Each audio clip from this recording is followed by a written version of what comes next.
Welcome to Cybersecurity Growth, a show for aspiring and existing cybersecurity leaders. I'm your co-host, Sean Valley, Managing Director and CISO of Cybersecurity Growth, and a musician here on Twitch and elsewhere under the name Music by SV, but more on that later.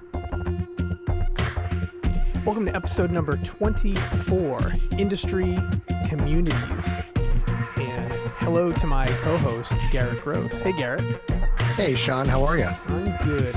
You know, when we start the show, I usually can hear like background audio and little music playing, and I don't hear it today. I can see it running, but I can't hear it. So there's music. You don't hear it, Eric. You never hear it, but no.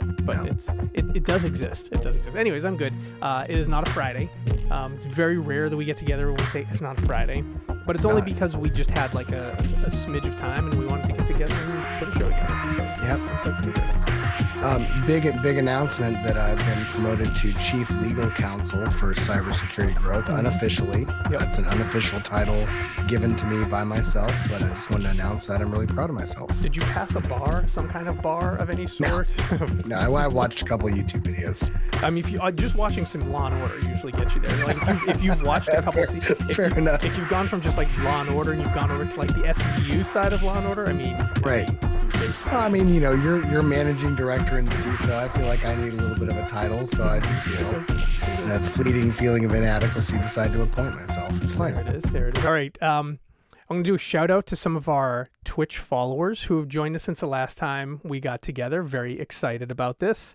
Let me get right at it because there are a few.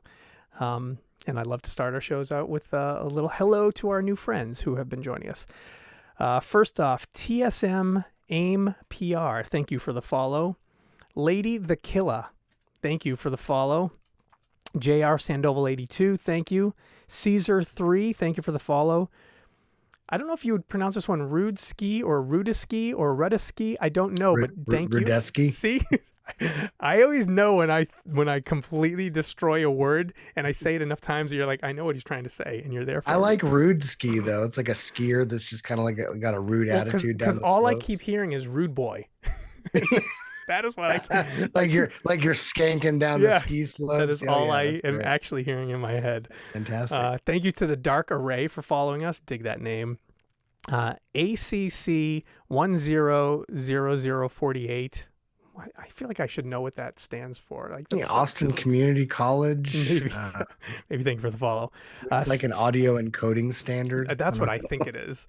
Sandeep followed us. Thank you, Sandeep. John 2.0. Thank you for the follow. Much better than John 1.0. What a market improvement over John 1.0. Big improvement. Stay away from anything that's 1.0. Always. Yeah, for sure. Lata Piat. Thank you for the follow. Ong Coco 2000, thank you for the follow. Abel Abo, try that again. Abel Oba, thank you for the follow. Crazy Diamond, but definitely not spelt like you would spell diamond in a dictionary. Definitely how you would spell diamond in a dictionary attack, but not necessarily a dictionary. Yes. There you go. Good point. Psydog, thank you for the follow.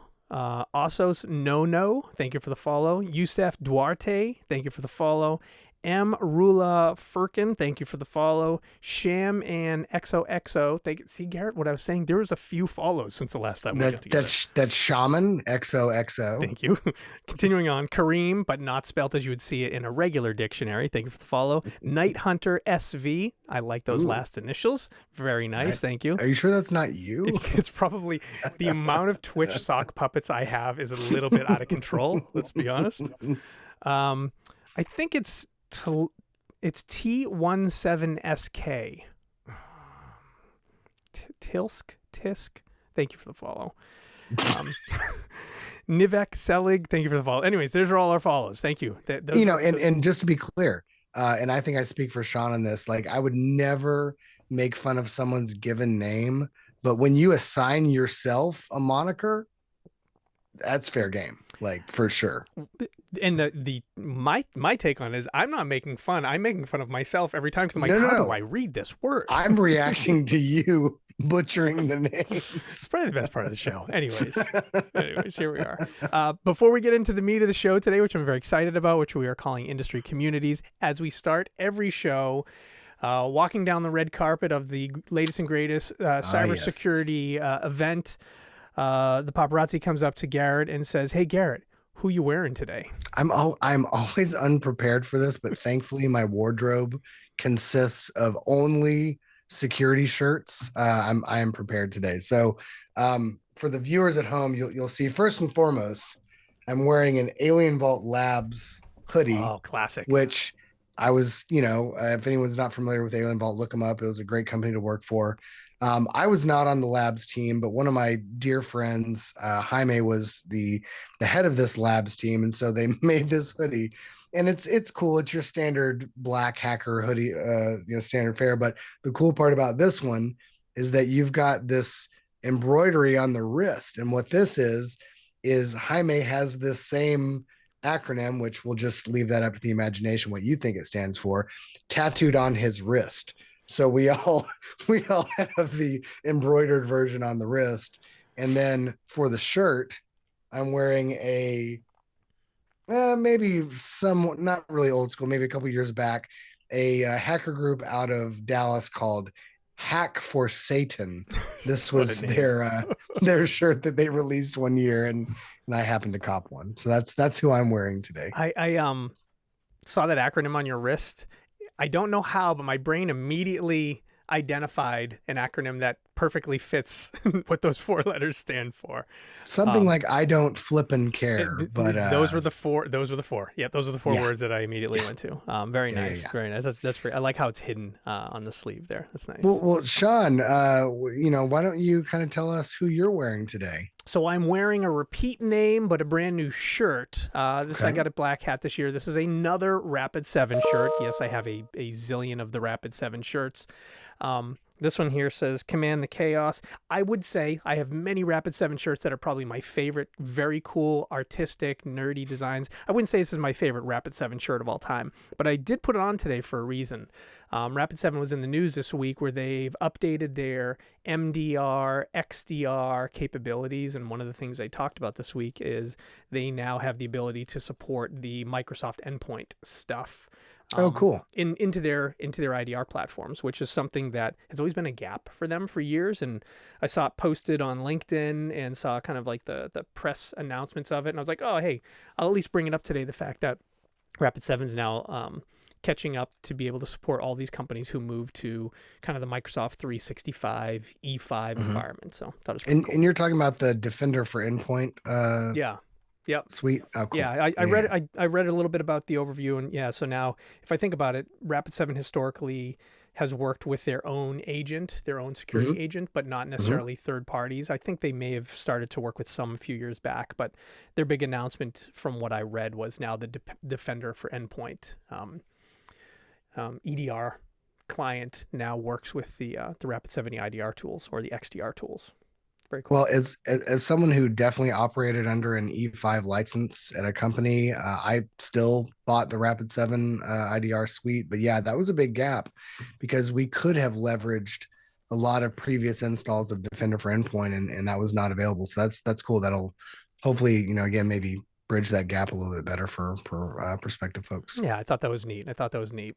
That's cool. All right, we're going to get right into our hot topic for today. Let's do We're it. going to have a little chat today. We titled today's show Industry Communities. It's been something that's been on our rundown for a while, and Yep. both Gary and I are very excited to just have a chat around this. And really, it's to share our thoughts with our cybersecurity brethren to say, hey, where do you connect with other people? How do you Yep. connect with other people, and where are some places? So we're just going to have a quick chat on this and kind of throw some ideas around, and that's our topic today. And so it'll be a short show, but that's Sure. kind of our focus. Like getting into it, Garrett, I'm thinking of like questions that we would ask ourselves and that we want our audience to think about is, how do you connect with your cybersecurity, your infosec, maybe your specific type of security Yeah. focus? How do you connect with your community, whether it's local in your local city, whether it's online, whether it's remote? That's kind of the topic. So, Sure. questions to ask you, to ask me, what industry related communities are you a part of? So I'll start out with My first experience with this. So first experience, and again, we can kind of need to break this up between, IRL and maybe online type presences, Hmm. which you may say to yourself, oh, well, the online presence hasn't really been a thing until recently. No, not at all. Anyone who's been immersed in the counterculture hacker type, I don't know what I'm trying to say here, groups knows that even going so far as back as like bulletin board systems, like you had tons of discussions on BBSs about, security topics. It was mainly relegated to like phone phreaking back in the day when I was on them, but really hard to use bulletin board systems, or, compared to what we have today.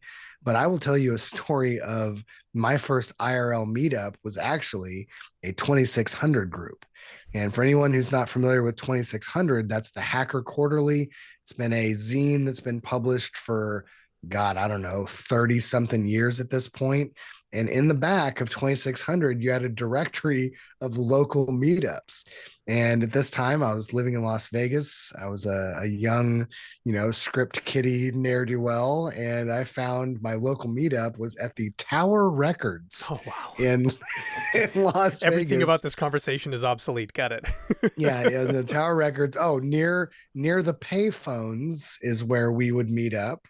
And yeah, that was my first experience of just like showing up, not knowing anyone, introducing myself, and I very quickly realized that I was the noob of the group, and I learned an unbelievable amount in that short, I don't know, 6 months or so that I was pretty hardcore attending those meetings. But before we get into the evolution of what that's kind of come to, Sean, what was some of your first experiences for security meetups? Yeah, and I will say this. Obviously, our podcast, our show here is all about information security, cybersecurity, and all the surrounding areas. We've talked about this on previous shows. My background initially started in software development. Mhm. Right, I was an application developer, software developer, web developer before I transitioned over to the security world. And so I would often, if I think about my early career, when I say, I'm trying to learn from others who have been in this space for a while, I'm new. I'm also trying to meet people to maybe potentially build relationships, and maybe that'll turn into future jobs. So I'm looking Yep. back at myself 25 years ago. I would look around and I would talk to people, and I didn't have the magazine that you had. I did not have the 26, I did not have the zine that you had, but I would oftentimes um, talk with other folks and say, hey, where are there meetups? So I would, back in the day, I was doing Java software development. So I would spend times in online forums learning Java code and like looking at snippets of other code that other nerds wrote, other Java developers wrote. And so I'd be learning from their code. I'd steal their code and I'd modify their code and I'd That's use how it in you my own do it. product, right? But obviously, in these chat groups, people are also sharing potential meetups, and that was where I thought it was great. So I'd see online in one of these online forums that a Java meetup was occurring in like our local IBM building in our nearby IBM office, and like, hey, it's Tuesday, it's at 7 p.m. So and so is going to talk about this new framework that they're developing, and this other Mhm. person's going to talk about this new capability that they've built, and there's going to be free pizza and beer generally. Sold. And I'm like, I'm okay, so I'm there for the pizza and beer, For and sure. also maybe I'll learn a thing or two.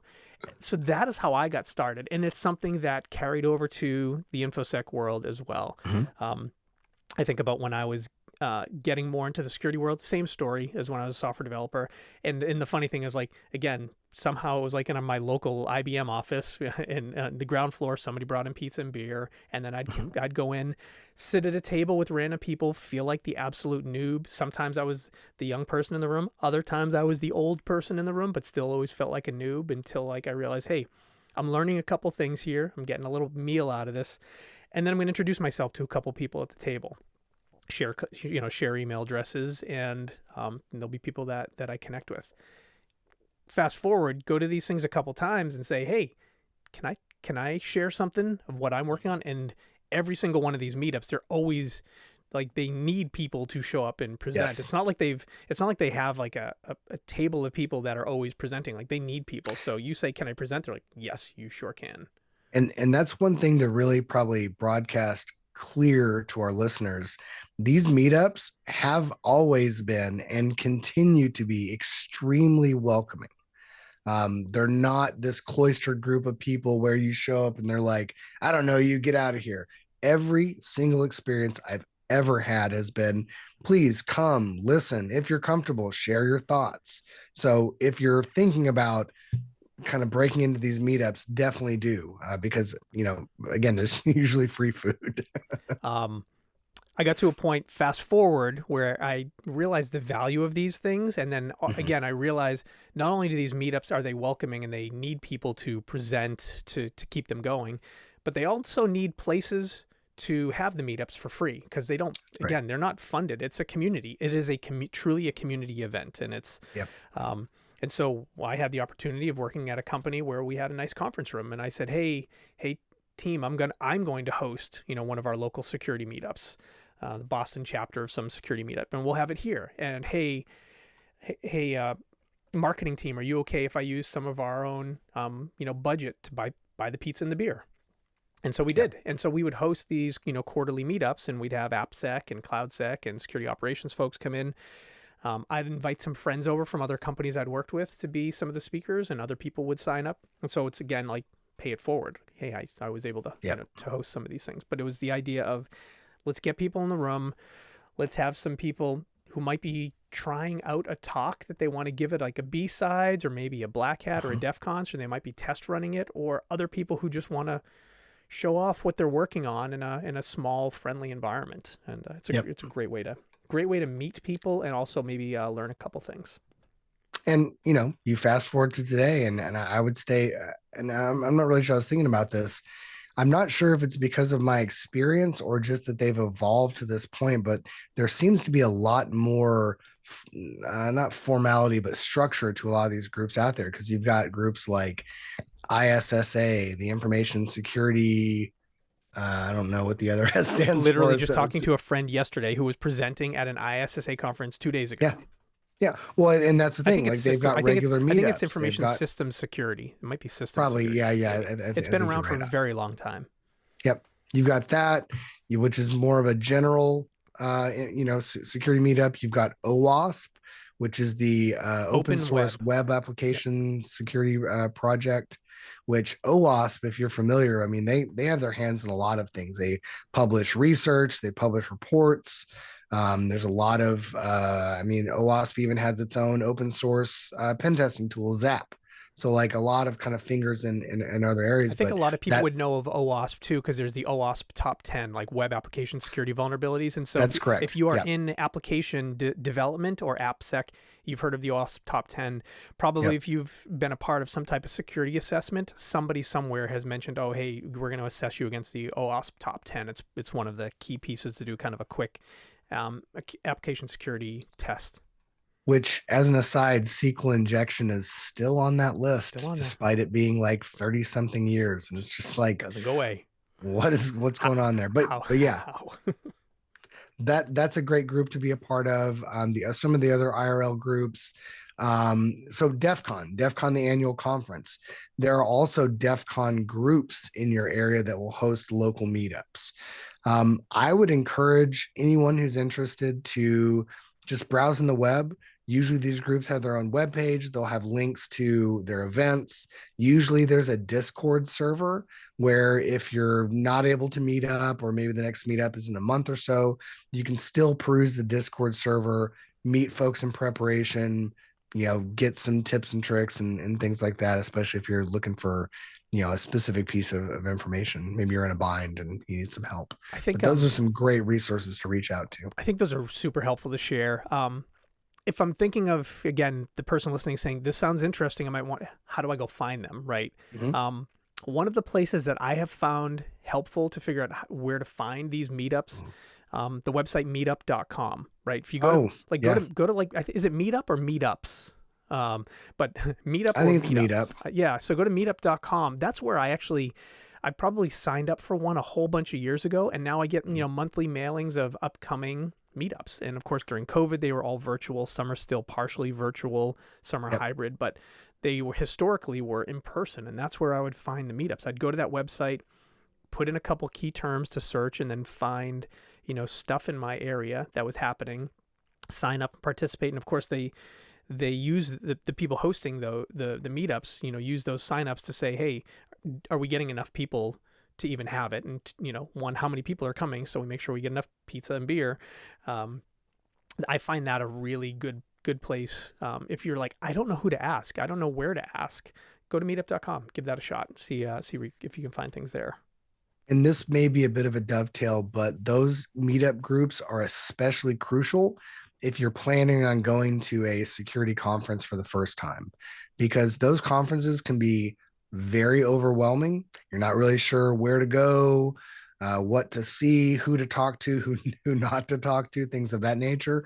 If you get ingrained in one of your local meetup groups prior to attending something like DEF CON, you can plan to meet up with those folks while at DEF CON, and again, maybe have some old hats, show you around. Yeah. So it's super helpful. That's a good, yeah. Other things that I think come to mind that might be worth doing a little research, right? Do you use Discord? Do you use Signal? Do you use Slack? There are groups that use those tools for meetups. So I have been a part of, for many years, a Signal group of like-minded people who are in this basically the same stage of their career doing similar work, where we've created a Signal group initially, where we chat on there on the regular, and then we have infrequent meetups, but say once a quarter. Actually, I think the last time we met up was probably maybe a year ago, but we'll meet up in person to share notes. Maybe we'll have it at one person's office, and we'll kind of host it like a meetup, but it's our small private group. We've built it over the years. We if we want to bring someone else into the group, we have to nominate it and someone second it to add them in, to make sure that we're bringing in people that we trust and want to work with. Right. And there are Slack groups like that. You just gotta, again, it's kind of like asking around, like, hey, do you know of any online chat based groups? And I do know that there are Slack groups, Signal groups, Discord groups where something like that does exist. And keep in mind, like, don't use this as a reason to stay away from them, but there are groups that do not publish their existence that you kind of have to know someone to get into, and those are usually the ones that you want to be a part of. So my advice would be, show up to these meetups, whether it's online, or in person, and get ingrained in that. And eventually you will be asked to join these types of groups like what you're talking about. Or there's actually a meetup in Austin. I don't think I should dime out their name or anything like that, but there's a meetup here where you kind of have to know someone to get invited. And even when you do, you have to show up and give a talk your first time, and it doesn't have to be some research piece, but you have to share a little bit about your background and maybe some lessons that you learned, and that kind of gets you into the group itself, which is cool.